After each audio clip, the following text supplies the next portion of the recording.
नमस्कार मंडळी. मनाचे श्लोक फॉर पर्सनल ग्रोथ या आपल्या पॉडकास्टमध्ये मी वीणा आपल्या सगळ्यांचं स्वागत करते. आज मी तुम्हाला एक प्रश्न विचारणार आहे. प्रश्न असा आहे की तुमच्या आयुष्यात एखादी गोष्ट की जी तुम्हाला अनेक वर्षापासून सुरू करायची आहे असं तुम्ही म्हणताय, पण अजूनपर्यंत सुरू केली नाही आहे.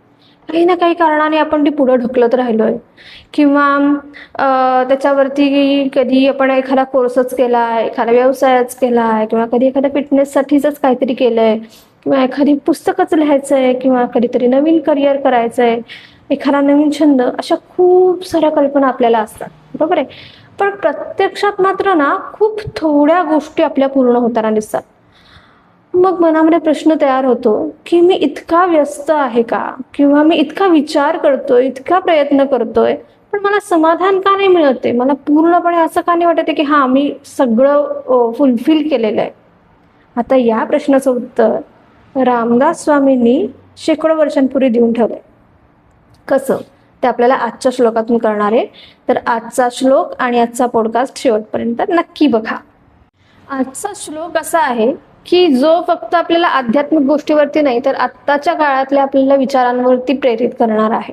श्लोक असा आहे, बहुहिंडता सौख्य होणार नाही, सिणावे परी ना तुडे हित काही, विचारे बरे अंतरे बोध विजे, मना सज्जना राघवी वस्ती कीजे. आता ह्या श्लोकामध्ये रामदास स्वामी सांगतात की तुम्ही खूप ठिकाणी हिंडल्याने काही आपल्याला सौख्य किंवा सुखाचं समाधान लाभणार नाही. आपण किती जरी झिजलो तरी आपलं हित होणार नाही. ह्याचा विचार तो अंतरामध्ये कर आणि मनाला राघवाच्या चरणी म्हणजे श्रीरामचंद्राच्या चरणी तू अर्पण कर किंवा त्याच्या जागी एकाग्र कर. आता हा श्लोक काही फक्त निर्णय क्षमता किंवा विचारशक्ती किंवा व्यवस्थापन ह्या गोष्टींसोबत अध्यात्म जोडून तयार केलेला आहे. आता ह्यामध्ये ना आपण एका कथेने, एका मुलाच्या गोष्टीने सुरुवात करूया बरं का. विचारून समजून घेण्याचा प्रयत्न करूया. आता राहुल हा एक सर्वसाधारणपणे मी एक उदाहरण बघते. राहुल एक अतिशय बुद्धिमान तरुण, ज्याला खूप साऱ्या गोष्टी करायला आवडतात. कधी त्याला असं वाटतं की व्यवसाय सुरू करावा म्हणून तो त्याच्यासाठीची तयारी करत असतो. कधी थोडंसं मित्रांचा ओघ आला की असं वाटतं की आपण MPSC UPSCचे एक्झाम्स क्लिअर कराव्यात म्हणून तो त्याच्यासाठीचा प्रयत्न करत असतो. कधी कधी असं वाटतं की ज्या गोष्टीची बूम आहे, जी गोष्ट आता करिअरमध्ये मला सर्वात जास्त फास्ट ट्रॅकमध्ये पैसे देईल त्या गोष्टीच्या मागे लागावे. मग कधीतरी यूट्यूब चॅनल आहे, कधीतरी डिजिटल मार्केटिंग आहे, कधी परदेशात शिक्षण आहे. सगळ्या गोष्टींवरती कधी कधी गोष्टी त्याला खूप प्रकर्षाने आकर्षित करतात आणि तो त्यासाठीची सतत काही ना काहीतरी शिकत राहतो, सतत काही ना काहीतरी माहिती गोळा करत असतो, सतत एखाद्या नवीन कल्पनेचा शोध घेत असतो. मात्र त्याची समस्या अशी होती की त्याच्याकडे सगळ्या गोष्टींची माहिती मिळत होती, पण कोणत्या दिशेने जायचंय, मला नक्की काय करायचंय हे त्याला कळत नव्हतं. असं करत करत 5 वर्ष गेली आणि मग त्यांनी मागं वळून बघितलं तर त्याच्याकडे सगळ्या गोष्टींचं ज्ञान तर होतं, माहिती तर प्रचंड होती. कुठल्याही गोष्टीवरती बोट ठेवा, त्याला माहिती आहे, माहिती नाही अशी गोष्ट नाही, कसं करायचं ते माहिती नाही अशी गोष्ट नाही. पण त्याला समाधान मिळत नव्हतं, कारण की सगळ्या गोष्टी येत आहेत पण कशातच प्रावीण्य नाही. एक दिवस त्यांनी त्याच्या गुरुजींना विचारलं, म्हणजे त्याच्या टीचरना विचारलं, त्यांच्या मेंटॉरला विचारलं की सर माझं असं का बरं होतंय. सरांनी त्याला विचारलं, तुला नक्की काय हवंय, तू नक्की काय शोधतोयस राहुल. तर तो म्हणाला की मला यश हवंय, मला सक्सेस हवंय.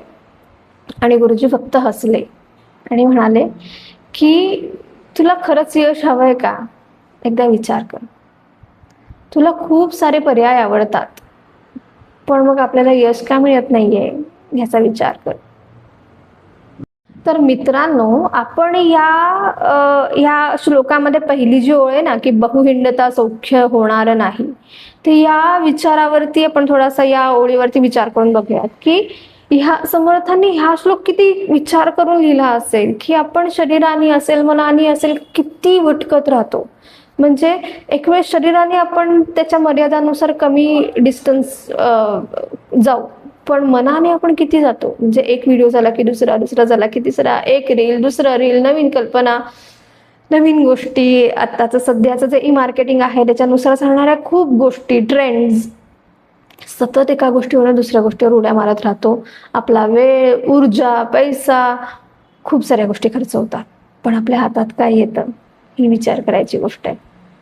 आता आपण जर का आत्ताच्या माहिती असलेल्या सायकोलॉजिकल टर्म्समध्ये बघितलं तर डायव्हर्जंट थिंकिंग ही एक कल्पना अशी आहे की ज्याच्यामध्ये खूप वेगवेगळ्या गोष्टींचे पर्याय एकत्र केले जातात.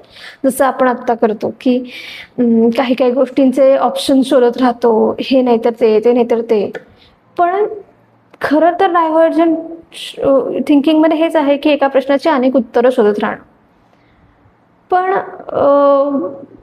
एका प्रश्नाला अनेक उत्तरं असू शकतात हे अगदीच खरं आहे, किंवा त्याच्यासाठी वेगवेगळे पर्याय आपल्याला माहिती असणं ही सगळ्यात महत्त्वाची गोष्ट आहे. आणि हे शोधता येणं ही 101% एक स्किल आहे, एक क्षमता आहे. कारण की त्याने तुमची सर्जनशीलता वाढते, क्रिएटिव्हिटी वाढते. तुम्ही त्याच्यासाठी वेगवेगळे प्रयोग करून बघता, वेगवेगळे ऑप्शन्स ॲक्च्युली वर्कआउट करून बघता आणि त्यांनी एखाद्या नवीन कल्पनेचा जन्म होतो. एखाद्या प्रश्नावरचा उत्तर आपल्याला सापडतं, पर्याय सापडतो की जो कदाचित आधीच्या ट्रायल्सला मिळालेला नसेल. बऱ्याचशा जगातल्या नवीन नवीन शोधांची सुरुवात या डायव्हर्जंट थिंकिंगनी नक्की झाली आहे, नो डाऊट.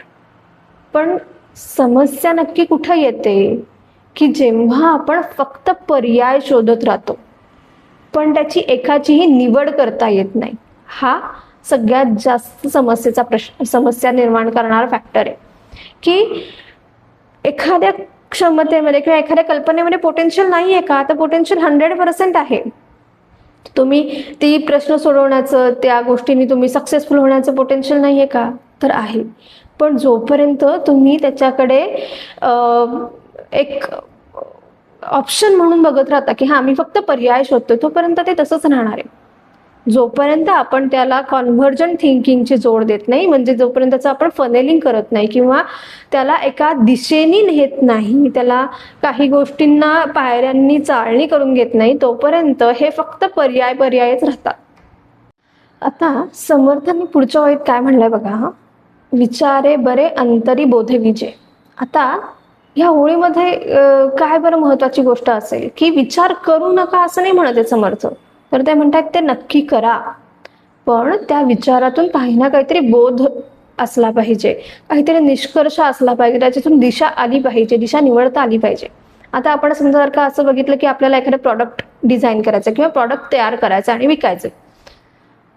फॉर एक्झाम्पल समजा मी असं म्हणलं की मला मुलांसाठीच्या खेळण्यांचं प्रॉडक्ट तयार करायचं. मी एका बैठकीत 100 आयडिया काढल्या. हा झाला डायव्हर्जंट थिंकिंगचा पार्ट. पण मी पुढे स्वतःला हा प्रश्न विचारला पाहिजे किंवा माझ्याकडे ह्या प्रश्नाची उत्तरं असली पाहिजेत की हे किती सुरक्षित आहेत, किती उपयुक्त आहेत, किती परवडणारे आहेत, मुलांना आवडणारे किती आहेत. असे जेव्हा आपण गाळणी लावतो तेव्हा 100मधनं 10च आयडिया राहतात आणि 10मधनं सुद्धा 3 आयडिया राहतात, 3मधनं 1 आयडिया राहतात. हा झाला कॉन्व्हर्जंट थिंकिंग मधला सगळ्यात महत्वाचा टप्पा. जर आपण त्या गोष्टीची निवडच केली नाही किंवा करूच शकलो नाही तर आपलं उत्पादन कधीच तयार होणार नाही. आणि बऱ्याचदा आपल्या जीवनामध्ये हेच घडत राहतं. लोक बऱ्याचदा म्हणत राहतात की मला खूप गोष्टी करायच्या आहेत, पण प्रश्न असा आहे की मला नक्की काय करायचं यावर्षी, या महिन्यात, या आठवड्यात, आज, आत्ताच्या क्षणी. ह्या प्रश्नांची उत्तरं जोपर्यंत आपल्याला कळत नाहीत तोपर्यंत आपण निर्णयावरती येऊच शकत नाही आणि आपण गोल गोल गोल गोल गोल गोल गोल गोल हिंडत राहतो. आता ह्या प्रक्रियेला काय म्हणतात त्याचा विचार करूयात. प्रक्रिया म्हणजे ह्याला फनेलिंग म्हणतात की मोठ्या गोष्टीमधून हळूहळू हळूहळू हळू आपण छोट्या किंवा महत्वाच्या गोष्टी निवडत जाणं म्हणजे फनेलिंग. आता हे आपण वयाच्या वेगवेगळ्या अवस्थांमध्ये शिकत जातो बरं का, की पहिले 6 वर्षापर्यंत आपल्याला ही फनेलिंग लावण्याची किंवा या प्रायोरिटायझेशन करण्याची घाई करण्यात काही अर्थ नसतो. मुलांना विचार करू द्या, त्यांना कल्पना सुचू द्या, चुकू द्या, चुकांमधनं शिकू द्या, प्रयोग करू द्यात. हा फक्त डायव्हर्जंट थिंकिंगचाच काळ आहे जेव्हा खूप आयडिया जनरेट होत असतात, अशा पॉपकॉर्न फुटावेत तशा येत असतात. पण जेव्हा मुलं 7 ते 14 वयामध्ये येतात, म्हणजे जेव्हा शाळा सुरू व्हायला लागते, तेव्हा हळूहळू आपल्याला त्यांना फोकस्ड व्हायला, तुला नक्की काय हवंय हे शिकण्यासाठीचा एकदम योग्य काळ आहे. म्हणजे तुला हवं तर प्रत्येक गोष्टीमध्ये सहभागी नक्की होऊन बघ. पण आता तुला त्याच्यापैकी किमान 2 तरी गोष्टी निवडायच्या आहेत, किमान 3 तरी गोष्टी निवडायच्या आहेत, जेणेकरून ह्या विचार प्रक्रियेला आपल्याला सुरुवात करून देता येईल. आता ह्याच्यामध्ये आपल्याला मुलाला मोकळं सोडायचंय का, म्हणजे तुझं तू बघून घे अशा पर्यायावरती नाही जायचंय. तर आय एम विथ यू. आपण दोघांनी मिळून या गोष्टीचा शोध घ्यायला तयारी करूयात. पण करायचं मात्र तुलाच आहे. मी फक्त तुझ्या सपोर्टसाठी उभा राहणार आहे. जिथं तुला मदत लागेल, जिथं तुला असं वाटेल की मला कोणीतरी मोठं माझ्यासोबत असण्याची गरज आहे, तिथे मी नक्की असेल. आणि त्याच्यानंतरचा काळ येतो तो 15 ते 25 वर्षाचा, म्हणजे किशोरावस्थेचा, टीनेज एजचा. आणि या काळामध्ये सगळ्यात जास्त ह्या फनेलिंगची गरज असते. जर का हे आपण अगदी 7व्या वर्षापासून मुलांना विचार करायची सवय लावली, तर 15व्या वर्षापासून 25व्या वर्षापर्यंत जेव्हा करिअर चॉईसेस असतात, 100 करिअर ऑप्शन्स, 100 कोर्सेस, त्यांची भरपूर असणारी स्वप्न आणि ह्यामध्ये असणाऱ्या कमीत कमी किंवा लिमिटेड सीट्स, लिमिटेड संधीच, ह्याच्या दृष्टीने निवड करणं, ह्याला आपण मुलांना आधीपासून तयार करत आलो तर मुलं ह्या फेजमधनं जरा सहजतेने जाऊ शकतात. अर्थात अडचणी येतातच, त्याच्यासाठी आवश्यक असणारं करिअर गायडन्स असेल, कोणी तज्ज्ञ व्यक्तींसोबत, समुपदेशकांसोबत चर्चा करणं असेल, प्रत्यक्ष हँड्स ऑन काही गोष्टी करून बघणं असेल, काही वर्कशॉप्समधनं अनुभव घेऊन बघणं असेल, ह्या गोष्टींमधनं गेल्यावरती जास्तीत जास्त क्लॅरिटी येते. पण तरी सुद्धा 15 ते 25 हा कालावधी हा ऍप्लिकेशनचा काळ आपण धरू शकतो, की ज्याच्यामध्ये जे स्किल आपण शिकलो, डायव्हर्जंट टू कन्व्हर्जंट, फनेलिंग, त्या गोष्टी आपण अप्लाय करून आपल्या करिअरसाठीच्या, आपल्या जीवनासाठीच्या 1 किंवा 2 दिशा ठरवू शकतो. आता जेव्हा आपण प्रौढावस्थेत येतो, म्हणजे 25 पासूनच्या पुढच्या काळामध्ये, तेव्हा फनेलिंग सोबत अजून एक गोष्ट येते, ती म्हणजे प्रायोरिटायझेशन. आता या काळावधीपर्यंत मुलांची लग्न झालेली असतात किंवा करिअर झालेलं असतं, कुटुंब असतं, आरोग्य असतं, आर्थिक नियोजन असतं, स्वतःचे फ्रेंड्स सर्कल असतात, छंद असतात, या सगळ्या गोष्टी तेवढ्या. आता या सगळ्यामध्ये आपल्याला प्रामुख्याने दिसणारी एक गोष्ट कॉमनली दिसते बरं का, म्हणजे अगदी दिसणाऱ्यातलीच आहे, की आपण धरसोड वृत्ती बऱ्याचदा बघितली असेल, की एखादी गोष्ट झाली, नाही आवडली, सोडून दिली. आता ह्याच्यामध्ये ना, ही वृत्ती प्रत्येक वेळी वाईट असते असं नाही. ह्या वृत्तीचा आपण जर का योग्य ठिकाणी वापर केला तर ती आपल्याला फायद्याची सुद्धा ठरते. काही विषारी नातं, म्हणजे टॉक्सिक रिलेशन्स असतात, की जे आपल्याला सतत आपल्या मेंटल स्टेटला हलवत असतात, किंवा काही निगेटिव्ह पॅटर्न्स असतात आपल्या विचारांचे, ते सोडण्यासाठी, आपण कुणाशी कंपॅरिझन करत असू तर ती सोडण्यासाठी, आपण काही भूतकाळातलं काही गोष्टी, काही अनुभव जर का कॅरी करत आलो असू तर ते सोडण्यासाठी ही धरसोड वृत्ती नक्की आवश्यक असते. पण याचे तोटे कुठे होतात बरं? तोटे प्रामुख्याने, एखादी गोष्ट आपण करायला सुरुवात तर केली आहे, पण त्याबरोबर ती करताना आपण मध्येच सोडून दिली, कारण की मला अपयश आलं, कंटाळा आला, किंवा एखादी अडचण आली आणि तिथे स्टॉप लागला, फुल स्टॉप लागला, की तो कायमचाच लागला. अपयश आलं की आपण प्रयत्न करणं सोडून देतो, नुकसान आलं की एखादी गोष्ट करायची सोडून देतो. हे मात्र तोट्याचं आहे. आता ह्या सगळ्यामध्ये समर्थ रामदास स्वामी काय सांगतात ते बघा बरं का. ते पुढच्या ओळीमध्ये म्हणतात, सिणावे परी नातोडे हित काही. म्हणजे फक्त धावपळ करून काही उपयोग नाहीये. आपण प्रयत्न सोडून दिले तरी काही ती गोष्ट निरर्थकच ठरणार आहे. अर्थपूर्ण गोष्टीमध्ये, ज्या गोष्टीमध्ये पोटेन्शियल आहे, त्या गोष्टींमध्ये कितीही अडचणी जरी आल्या तरी त्याच्यामध्ये सातत्य ठेवणं ही सगळ्यात महत्वाची गोष्ट आहे. आता आपण दैनंदिन जीवनामध्ये ही गोष्ट कशी इम्प्लिमेंट करू शकतो बघा बरं का. आपल्याकडे रोजच्या संध्याकाळीमध्ये 1 तास आहे. आपल्याकडे पर्याय खूप आहेत. मोबाईल आहे, टीव्ही आहे, व्यायाम आहे, पुस्तक आहे, कुटुंब आहे, मित्र आहे, छंद आहे. हे सगळं झालं डायव्हर्जंट थिंकिंग. आता माझ्यासाठी सगळ्यात महत्वाचं काय आहे, हे झालं कॉन्व्हर्जंट थिंकिंग. आणि प्रत्यक्ष कृती काय आहे, तर मी ह्या सगळ्या गोष्टींपैकी कोणत्या तरी 3 गोष्टींचा प्राधान्यक्रमाने निवड करणं. मग ती सकाळी आपण असंही करू शकतो की दररोज सकाळी आपण कोणत्या गोष्टी मला प्रॉमिनंटली जाणवतात, की हा मला प्रॉब्लेम जाणवतोय, मग तो पर्सनल लाईफमध्ये असेल, प्रोफेशनल लाईफमध्ये असेल, रिलेशन्स बद्दल असतील, आणि त्याच्याबद्दल मी स्वतःला काय करू शकतो, तर स्वतः एखादी गोष्ट रात्री विचार करू शकतो की हे कसं थांबवायचं, ह्याच्यासाठी मी काय सुरुवात करू शकतो, किंवा ही गोष्ट मी कशी सुरुवात करून कंटिन्युएशन मध्ये ठेवू शकतो. ह्या 3 प्रश्नांची उत्तरं जर का आपण रोज रात्री लिहायचा प्रयत्न केला, किंवा या 3 गोष्टींवरती आपण जर का रोज विचार केला, तर आपल्याला बऱ्याचदा हे जे आपल्याला डे टू डे लाईफमध्ये येणारे प्रश्न आहेत ते सोडवायला नक्की मदत होईल. आता जसं आपण हे रोज करतो तसं आपल्याला वीकली फनेलिंग पण करता येऊ शकतं. म्हणजे मला या आठवड्यामध्ये कोणत्या गोष्टी आवश्यक आहेत, हा, जिथं मी लक्ष केंद्रित केलं, आणि अशा कोणत्या गोष्टी आहेत की जिथं मी अनावश्यकपणे हिंडलो, हे आपल्याला दर रविवारी अनालाइज करता येईल का. मग त्यानुसार पुढच्या 90 दिवसांसाठी, पुढच्या 30 दिवसांसाठी मी एखादं, म्हणजे 3 महिन्यासाठी, 2 महिन्यासाठी एखादं ध्येय लिहू शकतो का, की हे मला या 30 दिवसामध्ये अटेंड करायचंय, की जेणेकरून मी माझी जी एनर्जी आहे ती माझा प्रोग्रेसिव्ह वे मध्ये चॅनलाइज करणं. हा, आता आपल्याला ह्या सगळ्या श्लोकातून काय शिकायला मिळतं, ह्या श्लोकाचा सार काय आहे हा विचार करूया. तर रामदास स्वामी आपल्याला स्पष्टपणे सांगतात की सर्व पर्यायांचा शोध घ्या, सर्व शक्यता पहा, नवीन कल्पना कोणती सुचतीये का, आज काय मी नवीन शिकलो, या गोष्टीचा विचार करा, पण त्यात हरवून जाऊ नका.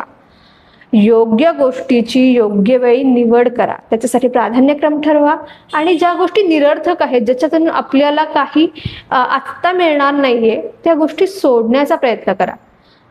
आणि महत्वाची गोष्ट अशी की जी गोष्ट तुम्ही ठरवली आहे की ही या गोष्टीसाठी माझ्यासाठी महत्वाची आहे, त्या गोष्टीमध्ये सातत्य ठेवा, कारण बहुविंडता सौख्य होणार नाही. त्यामुळे सर्व सुखदुःखांचे दरवाजे, म्हणजे प्रत्येक वेळी काय सर्व दरवाजे उघडे ठेवायचे नसतात, तर योग्य वेळी योग्य दरवाजा निवडणं, त्याच्यामध्ये संपूर्ण मनाने काम करणं, आणि ज्या वेळेला गरज आहे किंवा जे दरवाजे नको आहेत त्या पर्यायांना बंद करणं, हीच सगळ्यात महत्वाची गोष्ट आहे. आणि त्यासाठीच ह्या आजच्या ह्या आपण ज्या गोष्टी पॉडकास्टमध्ये बोललो त्याचा रोज थोड्या ना थोड्या प्रमाणात तरी ॲप्लिकेशन वापर करून बघा. आजचा पॉडकास्ट आवडला असेल तर लाईक करा, जास्तीत जास्त लोकांपर्यंत शेअर करा, कमेंट करायला विसरू नका की तुम्ही असं कोणतं ध्येय ठरवलेत की जे पुढचे 90 दिवस, पुढचे 3 महिने तुम्ही करणार आहात. भेटूया पुढच्या. तोपर्यंत जय जय रघुवीर समर्थ.